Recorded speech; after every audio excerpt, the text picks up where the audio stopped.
I'll never forget the sound, the sharp, panicked scream that sliced through the silence of a peaceful Saturday afternoon.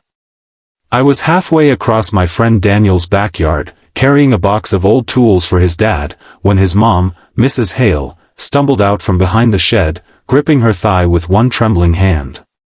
Her face had gone pale, too pale, and her voice cracked as she shouted my name. Evan. I dropped everything and ran. The first thing I saw was fear, pure, raw fear, in her eyes. The second thing I saw made my stomach twist, 2 small puncture marks on the side of her upper thigh, already swelling angrily. A snake, she gasped. It came out of the bushes. I didn't even see it. My heart hammered. This was rural outskirts, snakes weren't rare, but this close to the house? This fast? She tried to stand tall, to steady her voice, but pain pulled it apart again. Evan, you have to suck the poison out, now. I froze. Not because I didn't want to help, but because this was her thigh, and the situation felt overwhelming, high stakes, and honestly terrifying. I was 17. No one prepares you for something like this. My hands shook. I knew enough to know snake bites were dangerous, but I also knew enough to know that the suck the venom out trick might not even work. But Mrs. Hale wasn't just anyone. She had been like a second mom to me for years, packing extra lunches when she noticed I skipped breakfast, cheering at my games, giving advice when life got messy. Her breathing quickened. She leaned heavily against the shed. Please. Those weren't the words of someone looking for an outdated remedy. They were the words of someone scared, someone who thought help wouldn't come in time.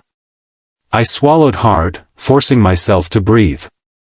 Okay, I said quietly. I got you. But instead of leaning down, I grabbed my phone. First, I said, we're calling 911. Her eyes widened in surprise, maybe even relief. Within seconds, I was on speaker with the dispatcher. I explained everything, location, symptoms, bite site, appearance of the snake. The dispatcher responded instantly. Don't cut it. Don't suck it. Keep her still and calm. An ambulance is on the way.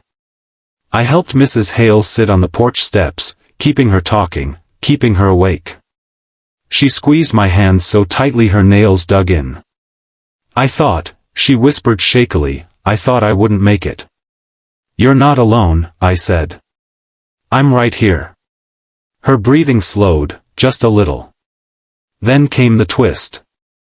As we waited for the ambulance, Mrs. Hale closed her eyes and said something I didn't expect.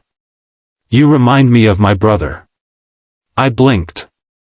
I didn't even know she had a brother.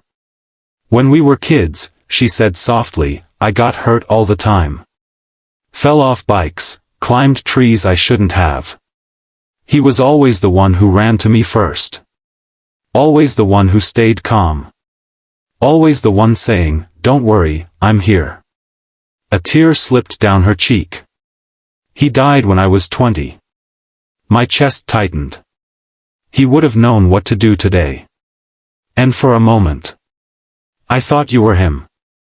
Running to help without even thinking twice. I didn't know what to say. So I just held her hand tighter. The moment of realization. When the ambulance finally pulled up, medics rushed over, working quickly and confidently. As they examined her, one of them looked at me and said, You kept her calm. That helped more than you know. Those words hit deeper than I expected. All along, I thought the real heroism would have been doing something dramatic, something big and cinematic like diving in and sucking out venom heroically. But sometimes, the most human form of kindness is simply staying present when someone is terrified and vulnerable. Mrs. Hale was lifted onto the stretcher. As they prepared to load her into the ambulance, she reached out and grabbed my wrist. Evan, thank you. You saved me. I shook my head. No. I just stayed with you. Her voice softened. That's what saving someone looks like more often than people think. The aftermath.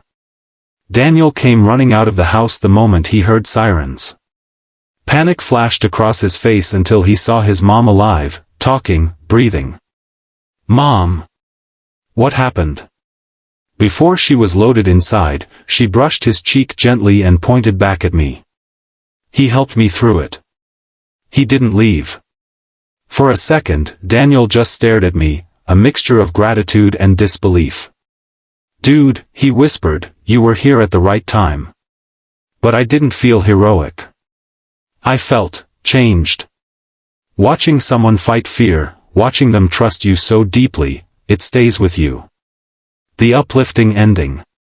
Mrs. Hale made a full recovery. A dry bite, very little venom entered. But the emotional impact? That stayed with all of us. 2 weeks later, their family invited me over for dinner. After the meal, Mrs. Hale set a small box in front of me. Inside was a simple silver bracelet engraved with 4 words. "You stayed. That's enough." I looked up at her, surprised. "You taught me something," she said. "Sometimes people think bravery is about big actions. But most of the time, bravery looks like kindness, patience, being the person who doesn't run when things get hard." I swallowed the lump in my throat. She smiled warmly. "And you, Evan, you have that kind of heart." That night, walking home under a soft sky, I felt something shift, quietly, deeply. I realized kindness isn't always loud. It isn't always heroic. It doesn't demand spotlight or applause. Sometimes kindness is staying calm when someone else can't. Sometimes it's refusing to panic when others do. Sometimes it's just not leaving.